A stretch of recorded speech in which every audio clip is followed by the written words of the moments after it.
സംവരണം, എയ്ഡഡ് കോളേജുകൾ, ഇപ്പോൾ വെള്ളാപ്പള്ളി നടേശൻ പറയുന്നത് മലപ്പുറത്ത് ഈഴവർക്കൊന്നും കിട്ടുന്നില്ല. അപ്പോൾ സംവരണത്തിലും ഇതേപോലെയുള്ള പ്രശ്നങ്ങളുണ്ട്. ഈ പ്രശ്നങ്ങളൊക്കെ ഉണ്ടാകുന്നത് അവിടെ അന്യായമായിട്ട് എന്തൊക്കെ നടക്കുന്നത് കൊണ്ടാണ്. ഇപ്പോൾ പിണറായി വിജയൻ മുഖ്യമന്ത്രി ആയതുകൊണ്ട് എൻ്റെ നാട്ടിലുള്ള കഷ്ടപ്പെടുന്ന ഈഴവന് എന്ത് ലാഭമാണെന്ന് ചോദിച്ചാൽ ഒരു ലാഭമില്ല.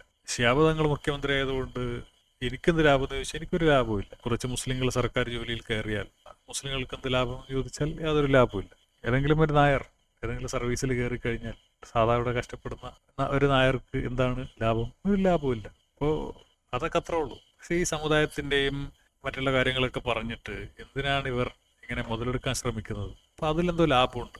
എയ്ഡഡ് കോളേജുകളിൽ, എയ്ഡഡ് സ്കൂളുകളിൽ ജോലി ലഭിക്കാൻ കോടികളാണ് കൈക്കൂലി കൊടുക്കുന്നത്, ലക്ഷങ്ങളാണ് കൈക്കൂലി കൊടുക്കുന്നത്. ഇതിന് ഇവിടെ പ്രൈവറ്റ് സ്കൂളിൽ ജോലി നേടാൻ ആരും 2 രൂപ പോലും കൈക്കൂലി കൊടുക്കുന്നില്ല, 1 രൂപ പോലും കൈക്കൂലി കൊടുക്കുന്നില്ല. തെങ്ങിൽ കയറാൻ ആരെങ്കിലും കൈക്കൂലി കൊടുക്കുന്നുണ്ടോ? ഇല്ല. പ്രൈവറ്റ് സ്ഥാപനങ്ങളിൽ അക്കൗണ്ട്സ് ജോലിയായാലും മറ്റുള്ള ജോലികളായാലും അധ്യാപക ജോലികളായാലും ജോലി കയറാൻ ആരും കൈക്കൂലി കൊടുക്കുന്നില്ല. എന്തുകൊണ്ടാണ് കാരണം? അവിടെ ശാസ്ത്രീയമായിട്ടാണ്. പൊറോട്ട അടിക്കാരന് പ്രൈവറ്റ് സ്കൂളിൽ ജോലി ചെയ്യുന്നതിനേക്കാൾ 6 ഇരട്ടി ശമ്പളം ഉണ്ടെന്നാണ് പറയുന്നത്. അവിടെ സംവരണമൊന്നുമില്ല. അവിടെ ഡിമാൻഡ് ആൻഡ് സപ്ലൈ ആണ്. ആൾക്കാർ ഇല്ലാത്ത സമയത്ത് തെങ്ങ് കയറ്റക്കാർക്ക് കൂലി കൂടുതലാണ്. കാരണം റിസ്കി പണിയാണ്, ആൾക്കാർ തയ്യാറല്ല. അപ്പോൾ അവർക്ക് കൂടുതൽ കൂലി കിട്ടും. എല്ലാവരും ടീച്ചർ പണി, വൈറ്റ് കോളർ പണി എന്നൊക്കെ പറഞ്ഞിട്ട് ഇറങ്ങുമ്പോൾ അതിനനുസരിച്ച് ശമ്പളം കുറയും. പക്ഷെ സർക്കാർ ഇങ്ങനെ കൂട്ടിക്കൊടുക്കണം.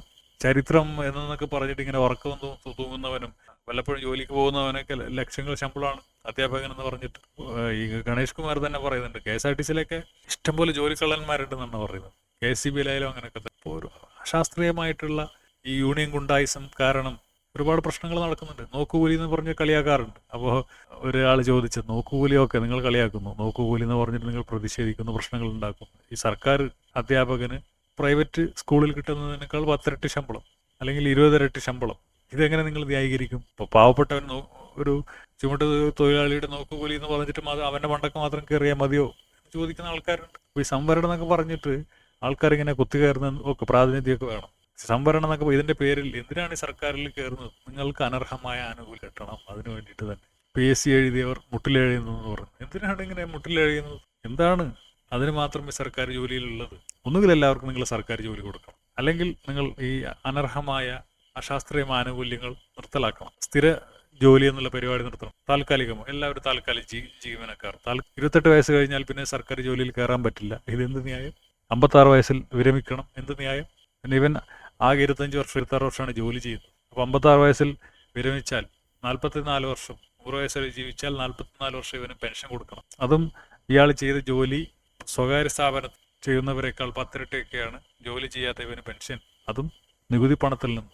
ഇവര് ജോലിയെടുക്കുമ്പോൾ നിശ്ചിത സംഖ്യ നിക്ഷേപിച്ച് അതിന്റെ ലാഭം എടുത്തിട്ടല്ല പെൻഷൻ കൊടുക്കുന്നത്. അങ്ങനെയുള്ള പെൻഷൻ സംവിധാനം ആണ് മറ്റു രാജ്യങ്ങളിലും നമ്മുടെ രാജ്യത്തുണ്ട്. അത് വേറെ കാര്യം. ഇപ്പോൾ പങ്കാളിത്ത പെൻഷൻ എന്നൊക്കെ പറഞ്ഞിട്ട് അതിനൊന്നും കുറ്റം പറയുന്നില്ല. പക്ഷേ നികുതി പണം, സ്റ്റാറ്റ്യൂട്ടറി പെൻഷൻ, കേരളത്തിന്റെ നികുതി പണത്തിൽ നിന്നും ഗണ്യമായൊരു തുക പെൻഷന് പോകുന്നു. യുക്തിവാദികളൊന്നും ഇതിനെതിരെ പ്രതികരിക്കുന്നത് കണ്ടിട്ടില്ല. ഇതിന്റെ ശാസ്ത്രീയ വശത്തെ പറ്റി ഇവർ പ്രതികരിക്കുന്നത് കണ്ടിട്ടില്ല. ഇവർ ജ്യോത്സ്യന്മാരെ പറ്റിക്കുന്നതിനെ പറ്റിയിട്ടും ഉസ്താദുമാരെ പറ്റിക്കുന്നതിനെ പറ്റിയിട്ടും അച്ഛന്മാരെ പറ്റിക്കുന്നതിനെ പറ്റിയിട്ട് മാത്രമേ പറയുള്ളൂ. പക്ഷെ ഇവന്മാർ നാട്ടുകാരെ പറ്റിക്കുന്നതിനെ പറ്റിയിട്ട് ഇവന്മാർ പറയില്ല.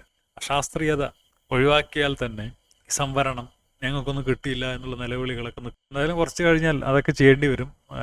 ആൾക്കാർ നിർബന്ധിതരാകും. ആ അവസ്ഥയിലോട്ടാണ് കാര്യങ്ങൾ പോകുന്നത്. കാരണം ഇവിടെ സംരംഭകനും റിസ്ക് എടുക്കുന്നവനും നിലയും വിലയുമില്ല, അവന് സപ്പോർട്ടില്ല, അവൻ ആത്മഹത്യ ചെയ്യേണ്ടി വരികയാണ്. ഇപ്പോൾ കുറച്ചു കാലം നന്നായിട്ട് പുസ്തകം നോക്കി പഠിച്ച് ഓർമ്മശക്തി വർദ്ധിപ്പിച്ചവന് സ്ഥിര ജോലി, ജീവിത സുരക്ഷ, ഇവൻ മരിച്ചാൽ ഇവൻ്റെ ഭാര്യയ്ക്ക് മക്കൾക്ക് ജോലി.